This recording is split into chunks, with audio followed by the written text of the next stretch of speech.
his next order of business there will be picked up there.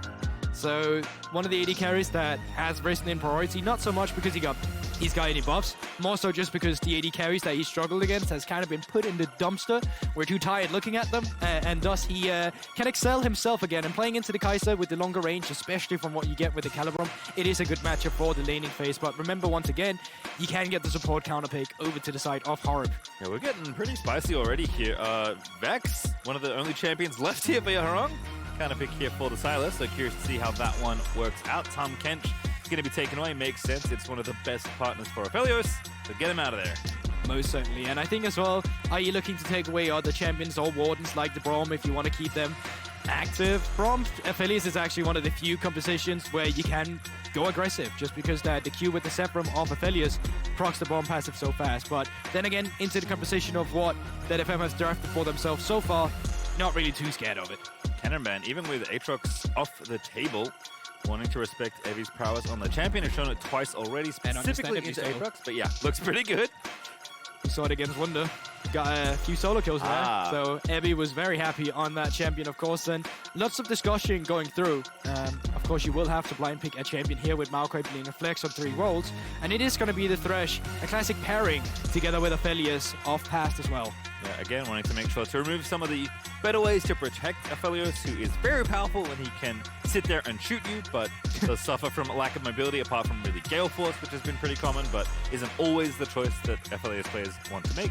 And even seeing champions like Rakan as well could be something you're looking for. Both Leona and Rakan still up and available. Both teams have been happy to go for engage. Even Harp not minding looking for the likes of Avril, but of course, the sad little mummy, tale of the saddest one in Valorant, has obviously been locked in on the 4th, and a big priority on that one as well. Yeah, it's kind of rapidly becoming one of the most important supports, at least in this stage of the tournament. Seen a lot of Amumu now paired with, obviously, MF being the obvious one, but kind of every lane feels like an Amumu lane these days. Definitely, and I think it's just due to the fact that you saw it against Fnatic, right? It can be an engage, but it can also be a disengage if anyone wants to dive into your face. So that's obviously very great having. Leona is going to be what they're looking for on the other end of that, and that would probably force Yutapon to go for the cleanse instead. As a blind pick now, we will have revealed if this Maokai is going to the jungle, if it's going to the top lane, and in terms of what Likai is really looking for, it is going to be that. Now, with still loads of Gnar counters up and available, if DFM is looking to play up against that. Yeah, curious to see what Evi brings out here, but has been left counter pick, which makes sense given the top lane matchup and Evi's general tournament. Hey, look at that. We'll see if he locks it in, but that is definitely a throwback, a champion that is always in the pocket of Evi every international. That's a big smile, so it looks like it might be an Urgot angle. Well, looking at the combo that you're seeing, baby! This is not the first time we've seen this from Evi. He's brought this pick out with a Trundle as well during playoffs, so this is a guy with a very large champion pool. He's one of the main reasons you can call DFM so versatile, because they can play for the bot lane. They can play for wacky picks in the top side as well, and well, this is most certainly one of them. Lane Lillia has been unleashed here for Evi. An absolute treat. So annoying.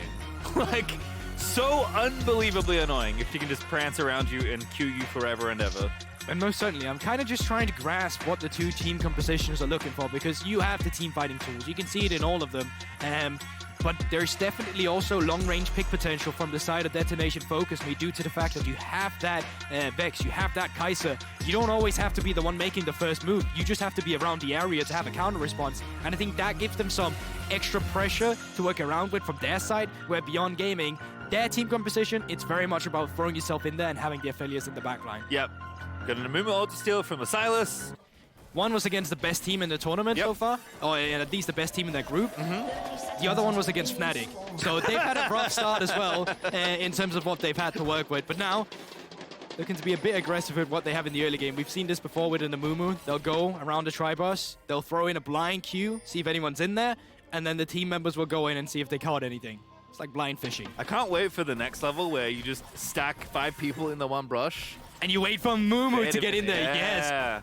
You should be an analyst. There you go. That's the next level of level 1s. I've seen a lot of level 1s in my time, let me tell you. Yeah, I've seen a few, but unfortunately my memory is not always the best in that regard. Now, Yaharong has actually opted in for the first strike since he's playing into the Sylas, so possibilities for you to get a bit more gold in there. Could have gone for Futures Market as well in terms of just finding your items and power spikes so quickly because you go first strike, but not going to be the case this time around. And otherwise than that, looks pretty standard. Conqueror and Lillia is always what you go for when you're playing it up in that top side, looking for the extended team fights, in and out, prancing around. You know how it goes. Yep, doesn't need the phase rush. Happy to try and oppress the lane 1v1, so Likai is going to try and keep it under wraps with the fleet. Best of luck though, Evie is quite the menace and always has some fun picks. This game, no exception. Yutapon though, back on the old Kaisa. See how it does here in the 2v2 early on as the teams face up. So far, Wako is not really using the Calibrum to get these extra auto attacks in on Yutapon, and that's allowing the DFM bot lane to actually get pushed. So, of course, hitting level 2 before Leona, super happy about it. A little glacial action there out of Harp, getting in aggressive. Takes a bit too much damage on the other end, but not too perturbed. Yeah, so you trade HP from the AD carry and exchange for the support instead. Now, Beyond is about to hit level 2 when the 2 melee minions falls down here. You can actually see it's a big battle in between them both. They both want to have it to go for a potential engage immediately. And Jungler, at least from the side of Steel, is pathing down towards that bot side, with Husha pathing up towards that top side instead. Both the solo laners of DFM are quite far forward, so there is a potential for Husha to get in here. Every now and then, little sneaky Maokai gank here. Yaharong getting hit by the first chain. Good fear.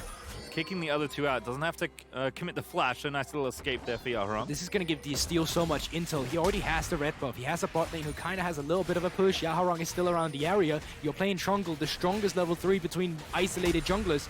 You could look to get cheeky here with some counter jungling. He's not in there. Observers, reveal him. There he is. Steel shows himself to Husha, gets the ward down, but nothing left to play for. Well, red buff still active for the side of Husha, so that is gonna be an opportunity for him to get in and clean that up. So nothing stolen away, but Steel had a window, but I think the circumstances around him didn't facilitate it, with Minji getting the push, and the same for the bot lane. Yeah, Beyond. Kino walking up means he walks away. Steel though at least trying to poke in there and get what info he can. Again, we are starting to see, I think, a bit more adaptation around Maokai. As we see more and more Maokai games, he's starting to become a fixture of almost every game. So definitely do want to try and contend it when you can, because the tree 1v1 is fine. But early game especially not all that hot. I don't think we've seen top lane Maokai yet, by the way. We have. We have? Wonder, Perfect! On day one. Bless my pick'ems! So, yeah, that was my only investment. I put Seraphine in. I was like, oh, surely this will be played with a center lane, so that should be 3 in the mid lane, in the AD carry position, and with a center, but so far it's not happened. There's still hope. There is still hope. It's a long tournament. We're only just getting started. Alrighty, Husha now doing a bit of invading himself. Mostly just for vision, though. Gets the sapling down. That's going to be annoying for Steel. Actually, Husha really getting good info here. Now pops the Sky's Bloom. Sees not on the Krugs. He's going to try and steal them, I guess, is the next thing. I guess no. Just going for the intel instead, but you can still look up towards the top side. Likai very close to hitting that mech, and there he goes. Heavy, going to be okay. Spots the enemy jungler and says, yep, nothing you're doing here. Whack him. Give him a little slap with the staff. Spins around, no damage. Husha is going to help him push out here. And it should be resetting the top wave in short order. So very quiet first 5 minutes here, but ooh, that's taking it all back. Evie just straight in the face of the enemy team. Oh, the clock barely. The sapling. Not enough damage at this point. And yeah, Evie almost going down to a boulder there. The extra movement speed, of course, gets him away from it. But that could have been very, very deadly with a big wave pushing in. He could have lost a lot of experience there. One of the things about Maokai that's so great. You just click the button. There's so many things about Maokai that's so great. It's true. Now, on the bot side, Beyond actually looking to get aggressive, but it's a big wave they would have to be fighting in with, so surely they'd lose an extended fight, and they realize that, they back away. But I was actually going to go back to the fact that the game is slow is actually quite good for the side of Beyond, because they are a team where they never really left the biggest mark of the game in their early game. It was usually in the mid game that they get active with their solo laners. You can see it as well with the fact that Minji is playing the Sylas. You want to be there in the skirmishes. You want to be there when you steal away ultimates from level 6 and really leave your mark there. The same for Likai, of course, playing that Gnar in the top side. So I think as Beyond, you're quite happy about the way the thing's going so far. Yeah, Aphelios, Maokai, Sylas all happy to scale up and just kind of vibe. Harp finding himself here in the mid lane, but maybe covering a potential counter. There is a lot of people here, actually. Yutapon also chilling in behind, not level 6. Oh, but you can see it here. I actually think it's a good read, because they know that the roam might come through. Spotted on a sweeper right now. Amumu coming around. Harp just, no fear, goes in, find a bandage shots, beautiful pillar out of steel. Kino the target, level 3, so much CC! Brute force for a first blood, but then it focus me, find out Husha though, who's gonna turn it back around onto Yaharong, because Minji Sylas is dishing out the deeps, still gonna go down as well, and make it 3! A double kill for the tree! And there you have it, good read by DFM initially to set up the play, but even better response coming through from Beyond to pick up the kills here, so great stuff for our representative from PCS. Nicely done for Beyond Gaming, Yaharong TPing in on the Vex.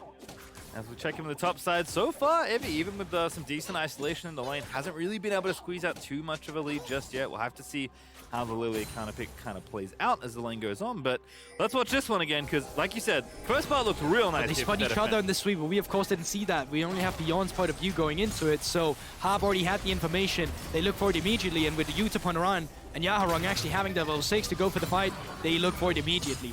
They get baited in by the fact that they get the kill, so you have the reset coming through from the side of Yaharong should you decide to look for it. But the curse of the Sat Mommy being stolen away, and the instant flash coming through from Husha, with of course the the flamethrower together with the purple gun allows to just set up the CC afterwards. Very nicely done. A classic of Sylas. Gravity. Stealing the Amumu ulti, that's the one. Yeah, that's the one. Good old gravity gun. Yeah. Actually, my first ever Sylas game.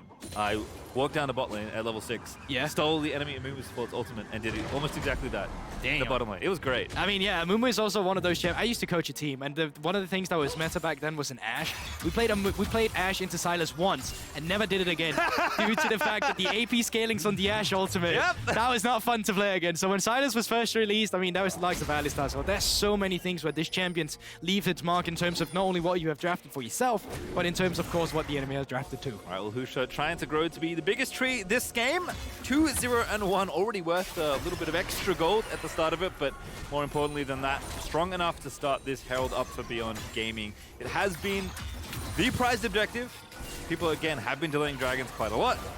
So happy to get this herald, and very cleanly too. No contest here for Detonation Focus Me. Can't really force anything, so just gonna have to give it away. Yes, and there's not even any cross map coming through. No Drakes is taking. It's just the same usual farming.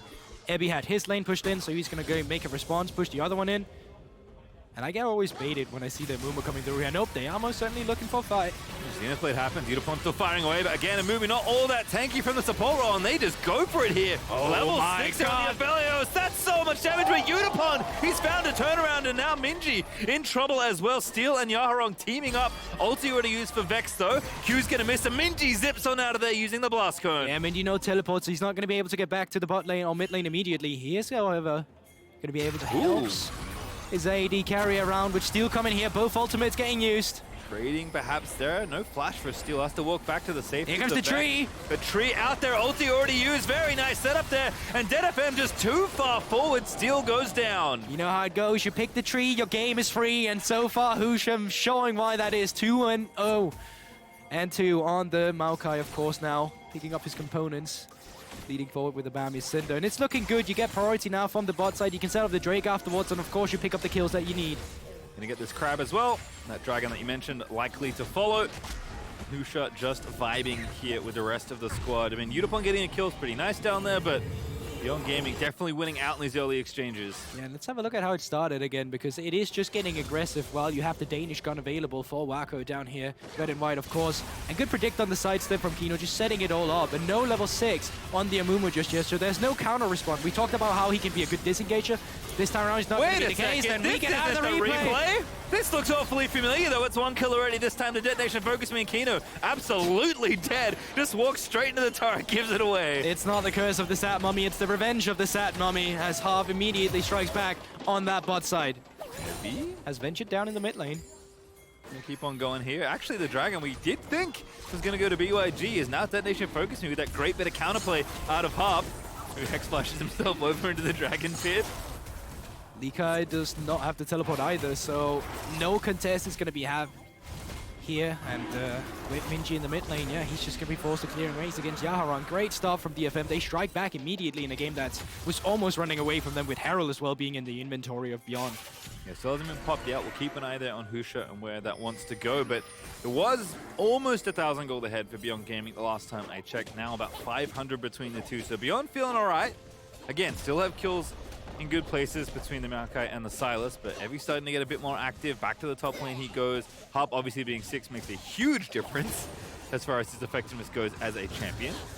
And definitely making it known there in the bottom side. So we'll call it basically even here with Detonation Focus Me getting the first Drake. But to your point, definitely going to be a slower game, even though Beyond might be generally happy with that, as Likai is going to trade an ulti there away from Evi, who's maybe going to prance down the top lane, but decides not to pursue too aggressively. Yeah, you know, 3/4 of that Rift Herald has dissipated now. You have to make a play soon with that. So far, they're looking in the mid lane. He does have flash. They want to look. Still ulti Yaharong in there, but the Sylas going to follow up. The Everfrost, perfect timing on the finish of the Mythic, and that's going to be a kill for Sylas. But still, can he make it happen? The tree going to be cut down a little bit by the ulti out of Trundle, but no follow-up kill as the Herald gets dropped mid. A great response by Minji. He did not connect with the change, but he did have that ultimate stolen away from the Vex. So Tree heals up with the Sap Magic too. Minji, can you get any plating here? No. All of it goes to Husha, but at least you chip some damage away from the mid lane turret. Still, the biggest tree is on the table. Going to be a little tankier than the very large AP tree we saw yesterday, but Husha's dream of growing face tree, but to Yggdrasil is still on the table. Oh, good one. Top side, pushed in, resets, coming through. Second Rift Herald, 2 minutes. But so far, not much to get in terms of the objectives. It is just going to be, can we look for any invades on any jungle camps if we're really looking for it? So far, it doesn't really look like anyone's going to tempt that fate. And we're still around the normal lane states these 12 minutes into the game. I'm going to be honest with you. Yeah.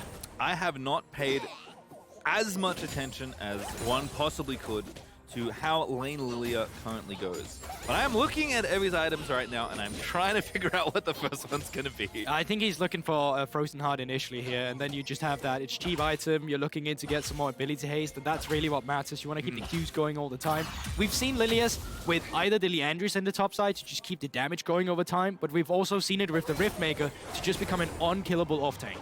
Makes sense. Definitely has this interesting, like, mage fighter.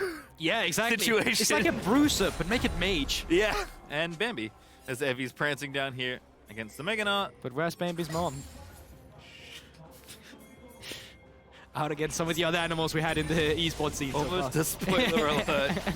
Don't look it up, kids. Still fighting Likai here in the top side. Husha actually going for the speedy tank item, the old Chemtech situation. Steal around, no on vision, so if they overforce it, they could get punished here. Yeah, it's kind of who goes in first. It is hard to kick it off. Curse the Sad Mummy not unleashed just yet. Maokai ulti, my goodness, man! Infernum looking like the pre-nerf version. Yutapon forced to ulti barely away. Flashes as well, but that might not be enough safety because here comes Minji. Not going to complete the wraparound though, decides one's enough. Yeah, close to get 2 kills there, but the big one was that Harp was not allowed to do, well, a single ability there. He just got CC locked completely by the Leona. Yutapon forced to use the cleanse as well, and they just straight up lose out on that fight. You can push in the Rift, or push in the bot lane now, move up towards the Rift Hell that's spawning in 10 seconds, and you'll know that Yutapon doesn't have the, well, summoner spells to really have a good fight against all the CC that Beyond has in that composition. Yeah, Beyond Gaming looking really good here in this game. Again, pretty important win for them to get here, trying to break 500 as far as their opening games. They've gone 1-1. Bottom lane Tao is going to push that gold lead up to 2,500 and give Wako some extra gold, which always feels nice in the Aphelios. It's just a big difference in effectiveness in the early game so far. Steel, you know, at least try and get something back with this Rift Herald. So with the late resets coming through from Beyond, they decided to pick up the bot lane turret and of course get some gold through that. It does allow DFM to set up for the Rift Herald first. You can see Beyond, they're still around the vicinity trying to look for a fight if they can get it, and Rift Herald's not dead yet. Now it's dead, but can he get out safely? Harp still has ulti, by the way. Didn't use it in the last exchange as noted. Does have Merc Treads now as well, so might find a few more windows to press the buttons, but Detonation Focus Me. Just take the Herald and run away. No need to pick a fight for them. Yeah, they can push in the mid lane. Drake is up in 20 seconds, so realistically speaking, you want to stay for one more wave before you really move down there. You need someone to respond to the bot wave as well. Steel just came off reset, and the big one that DFM has in their, well, repertoire at the moment is the fact that they can use the Rift Herald to get pressure, while on Beyond they have to use their prowess, well, the gold lead that they currently have to get that pressure. Both top laners do have teleport, so can have everyone join it down here for the dragon fight if teams want to contest for it. It does look like they do, but Shrine already picked up there for Husha, has the speed, has the vision that can't be swept away, and cross first onto the dragon. Long TP. That is a very long TP. This is going to be the longest play. Likai does read it. they're done. Dragon over, BYG, very nicely done. But I respect it for DFM, because if you have to call away from a play, you have to make a cross map elsewhere. They do it here. Likai, though, good presence of mind. And now, Harp, though, with the okie doke here in mid lane. Kino going to be the target taken out by Yutapon. TP coming in for Beyond. Is there a counterplay here? 5v4 will be the team fight, but Wako unleashing already with the chakrams that can't quite find it. And one is going to be enough for Detonation Focus by the looks of things. They're not going to be able to get another fight here. They pick up 1 kill. They get back to the lane stage. Top is still pushing in, but has waves to collect, and mid lane is under pressure from Beyond. Can they keep this mid lane turret alive? Herald summon top side, actually. Yaharong maybe can escort that one in. They'll lose the mid outer as a result. But again, Detonation Focus be doing a decent job trading. They were behind early, a couple thousand gold, just trying to make sure that they can keep the game kind of afloat, and maybe just lean on Yutapon, who is the shining light right now on this team. 3-1-2 on the Kaisa. We know he can take over on this champion. Yeah, the problem for him right now is just the fact that team fights are so difficult to navigate, right? You're playing into Leona, you're playing into a Gnar, you're playing into a Maokai.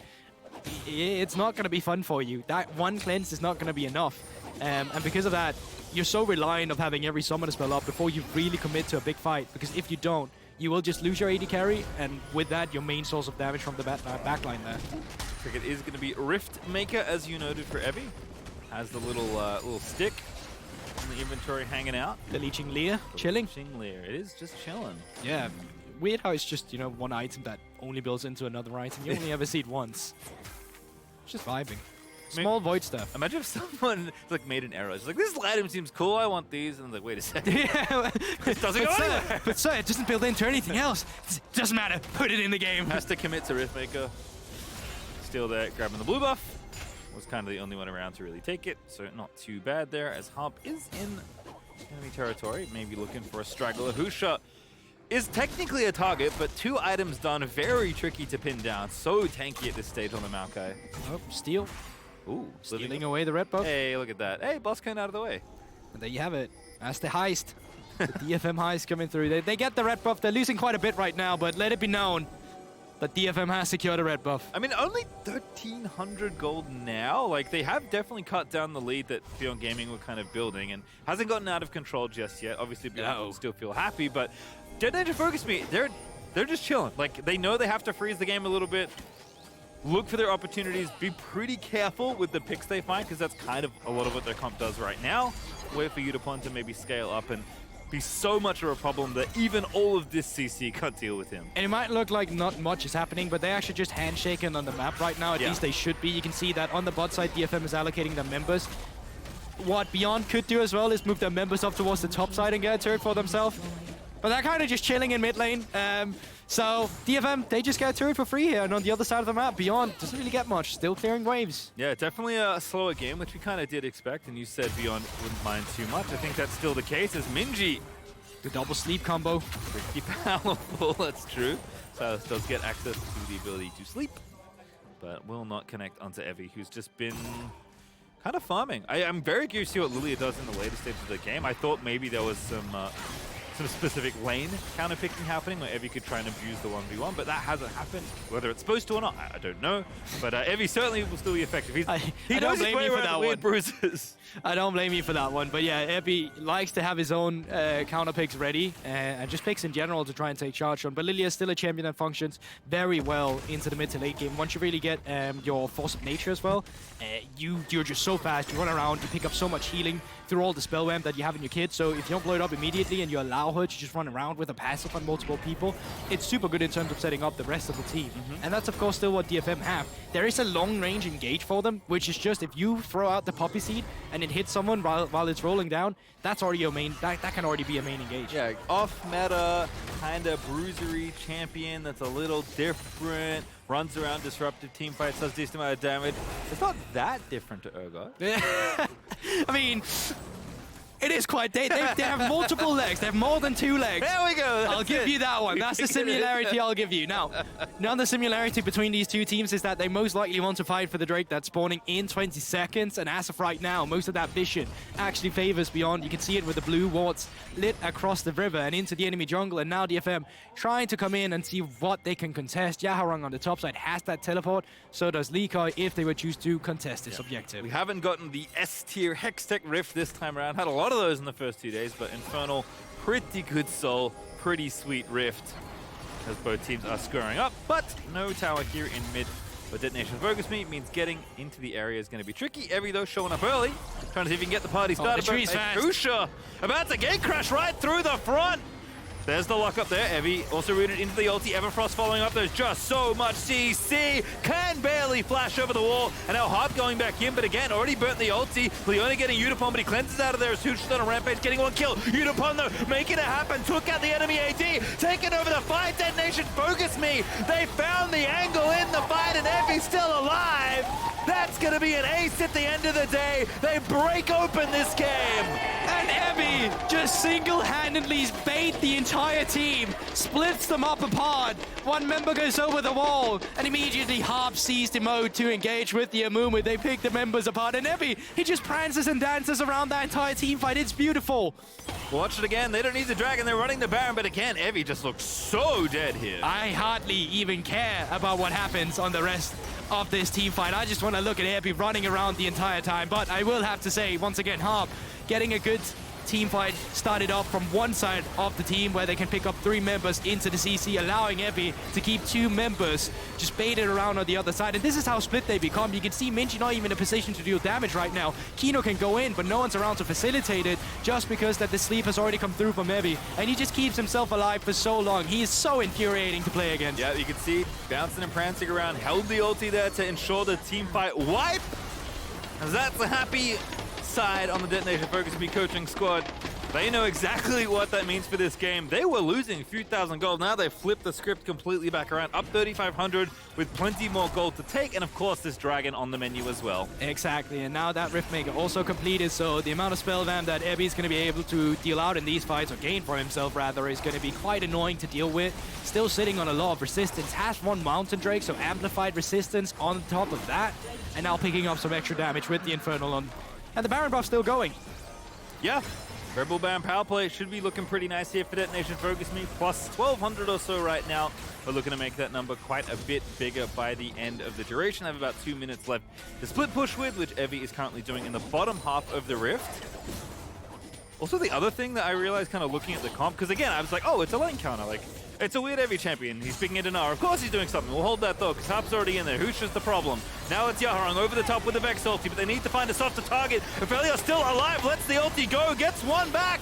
But can Detonation Focus Me turn around? A great Gnar ulti there out of Likai is going to push Evie in, but again, Bambi is still alive, running around, will not be slain. He doesn't die. Just will not die. Spoke too soon, does get shut down by Minji, but Yutapon's there to play janitor. At least it's traded back there, but Evie just keeps the fight going for so long. Yutapon picks up a kill, and the siege can continue. HP bars decently low, half for Wako, half for Minji.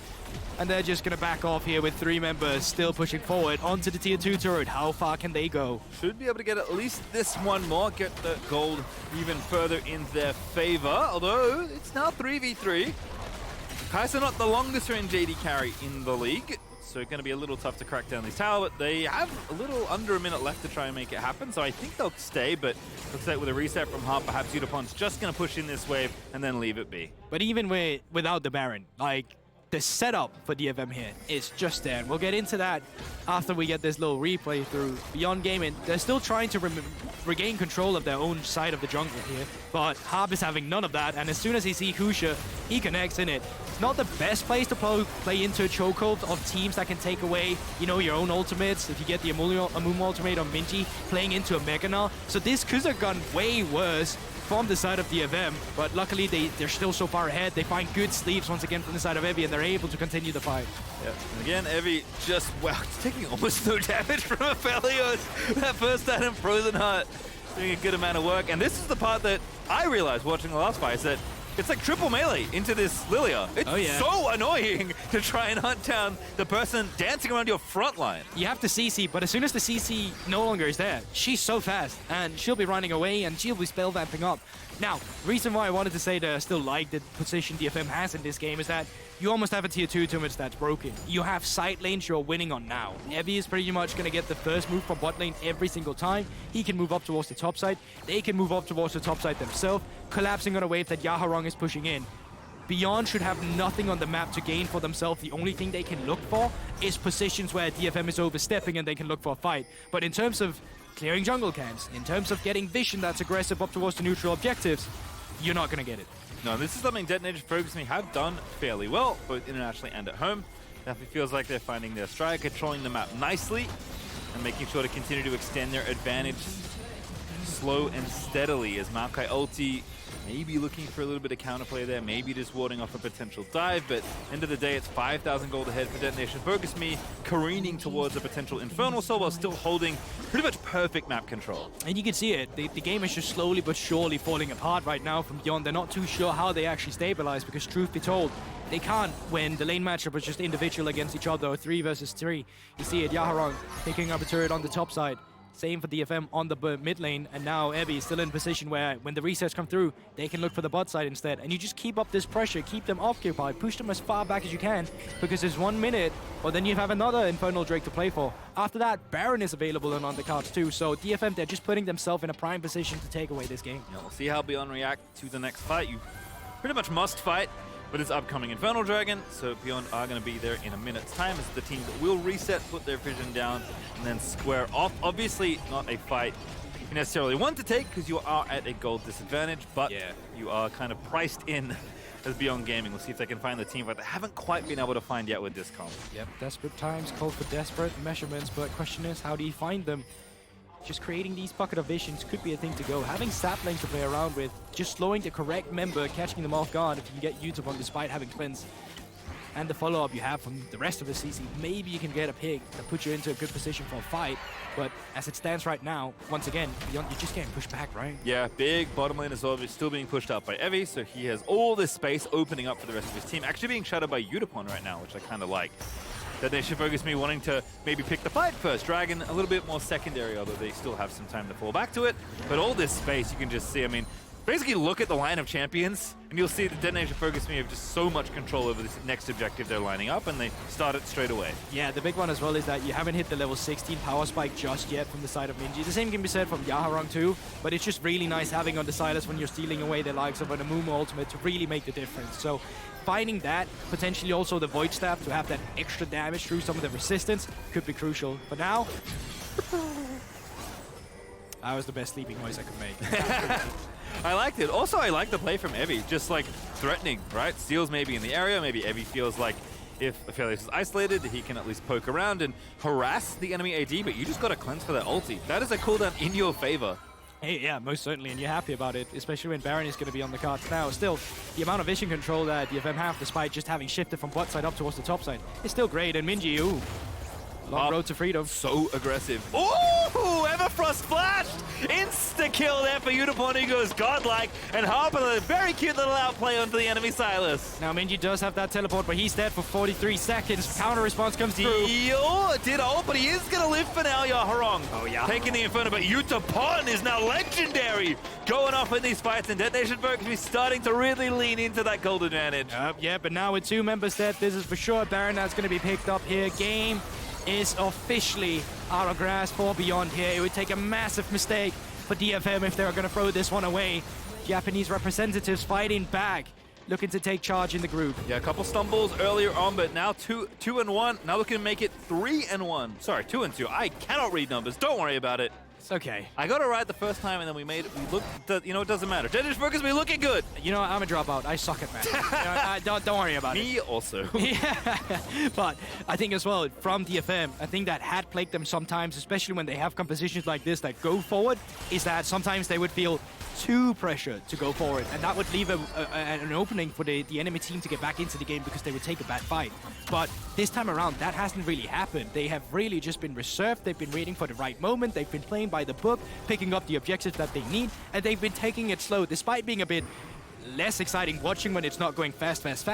They're doing the correct things because they just have pushing lanes everywhere and they dictate whatever they want. Yeah, they understand their comp, they understand the map state, and they're doing very nicely with it all. Little under 3 minutes until the dragon is back. That will be Infernal Soul if DetonatioN Focus Me can pick it up. But for now, it is time to keep on pushing with this second Baron buff.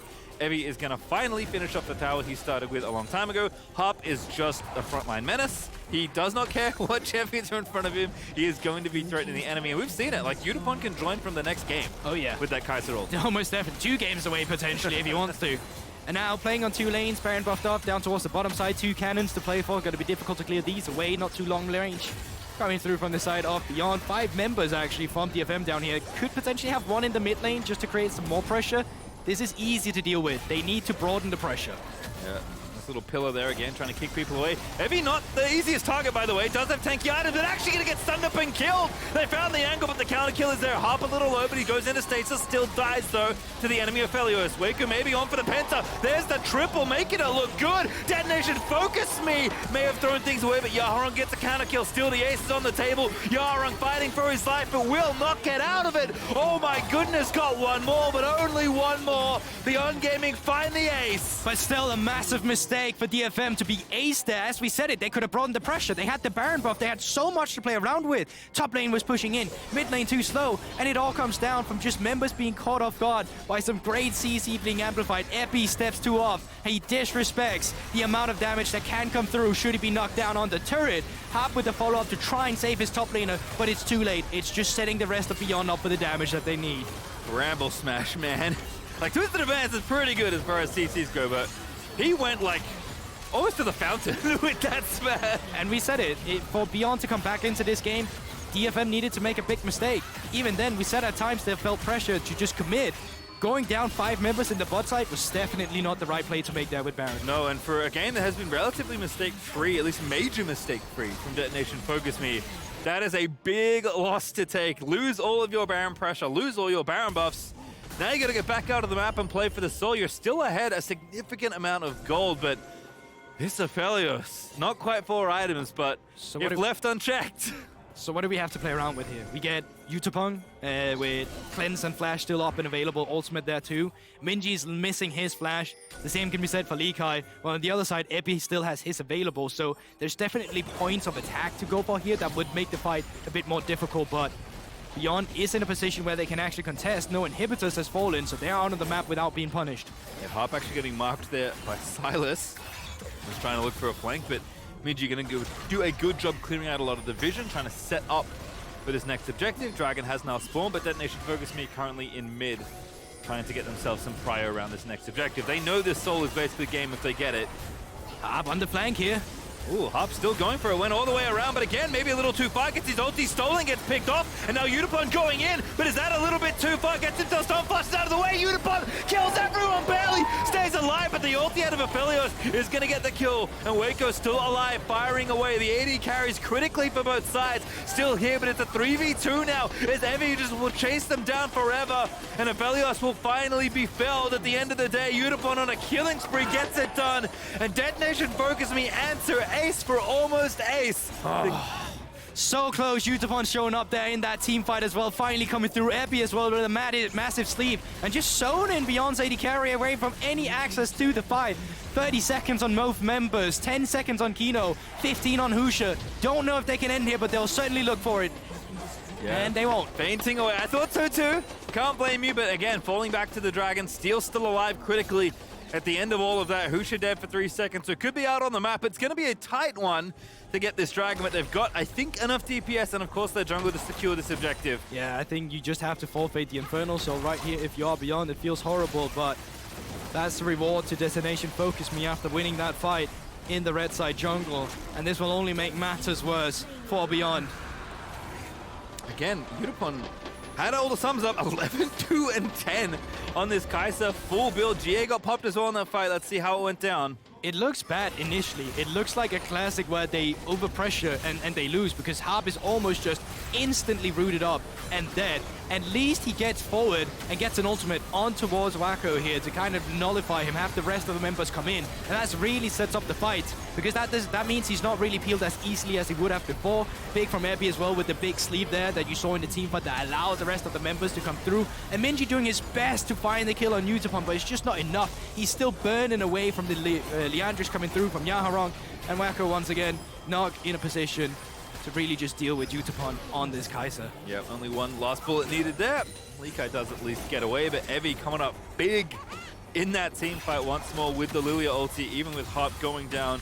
in what was basically a 4v5 for DetonatioN Focus Me, with Harp going down so early. But back around Baron we go. Vision is going to spot them. Beyond Gaming can't really face check, but might not have very many other good options either. That is unfortunately the case for them right now. And as DFM, you just start this up. You just say, come into us. We're waiting for you with open arms. And I mean, there's not much beyond. Yeah. Right? You walk forward, you most likely die. The same problem is that you give them Baron, you most likely lose the game at the same time. And it's all going to come down to one miracle fight. DFM, while it has been a little sloppy, looking to put a finish to this one now. Yeah, end of the game. Definitely not as clean as DetonatioN Focus Me would have liked, but all that ends with the enemy nexus exploding. DFM, see if, you know what, last time this happened on the bottom side, it went wrong, but they're on the top side now, so surely it's going to be the opposite result. That was the difference they needed, right. Now, 5 versus 5, they're still not having a push coming through, and I wonder if they learned from their mistakes that maybe push on 2 lanes instead of the 5. Yaharong making his way into the mid lane and keeping that pressure active as well with super minions pushing in from the bot side. I think that's really what they need, but they've decided to slow it down for now. Yeah, Evie grabs a stopwatch. Pretty good little tool there for what should be the last fight of the game. The DetonatioN Focus Me need to find. In fact, more resets here. Yaharong going back as well. Gets his final item. So full builds for the carries, like, not going to get much better here for DetonatioN Focus Me. You don't need many more advantages. Even Yutapon has that extra QSS, right? So it's like, am I forced to burn the cleanse? Great, I have another one coming up. So he should really never be touched unless everyone just gets access to the backline, which will be very difficult with the amount of havoc that Evie has been able to deal on towards them in the front lines. Yutapon trying to sync up waves, it looks like, here with Evie. So they are going to get 2 lanes pushing. Still a minute 30 left on Baron, so plenty of waves to play with. Slowly but surely. Quiet before the storm. They're just chipping away from the turrets. They have cannon minions coming through. They have the possibility to roam in. They have a bot lane that's shoving in with super minions. Patience is the name of the game here. Make one mistake. That's what Beyond's looking for to capitalize on. You can see Yaharong kind of behind the control wall between the 2 lanes, can ulti in to a play pretty easily. If Beyond Gaming want to go for something here, and Evie, of course, very fast naturally on the Lillia. So Minji going to be forced to move over for the wave. That's going to move DetonatioN Focus Me in. No minions, unfortunately, but the wave is coming in, and the super minions are also starting to hit down bots. So definitely a much better split here with this Baron buff. Yep, it's like they were allowed to learn from their mistakes, and they're not allowed to do the same thing again here, but they're continuing with it. Beyond stepping up, but they're feeling the Infernal Drake damage. That's a really nice pillar, but DetonatioN Focus Me maybe could have got something there, but decided not to overcommit, which I can commend. Given the situation, we are getting kind of late, and the pressure is mounting. Evie does finally break through mid. Bot lane inhibitor minions finally coming through there with the supers. That allows Evie to break open the mid, and now he's a pawn in the side of top lane. Surely the next push. It's where we see DFM get aggressive. Even Yutapon now. Still feeling some damage from Wako. Yeah, gotta flash the ulti coming from Aphelios. Good curse to stab. Mummy though, as the pincer should be complete. Yaharong moves something with the ulti. Gets the fear down. Kino's low, but he's not out just yet. They need to get the carries here. Steal low is gonna go down to Husha. And Yutapon, maybe a big error, goes in. Pops the QSS on a rampage now. He's dead. To kill the Maokai, but he does die to Likai. And Harp is gonna go down as well. They haven't got Aphelios. Evie is trying to make it happen. He gets to sleep. Yaharong moves in for the double kill. And DetonatioN Focus Me a touch messy at times, but a win's a win, as they should take it here against Beyond Gaming. Likai still alive. HP's now down to 50% for both of them, but I'm not sure he can do too much about this. They should just be cleaning house here. All right, Evie with the Lillia, with the style pick, is going to end the game for DetonatioN Focus Me. Definitely a little dicey at times, but they win and even up their score. 2-2 now here at Worlds. DFM, they get it done. Double thumbs up. Lillia top, how do you like it? I like it a lot in the team fight, to tell you that much. Definitely had a bigger impact there than what we saw from the laning phase, but takeaway probably was that it was clean in the mid-game for DFM. The way they approached the entire map with lanes pushing in, getting objectives. Picking up that Baron, that was the tough part. Closing the game, that was the tough part for them. Here's some Evie chants in the crowd, though. You love to hear it.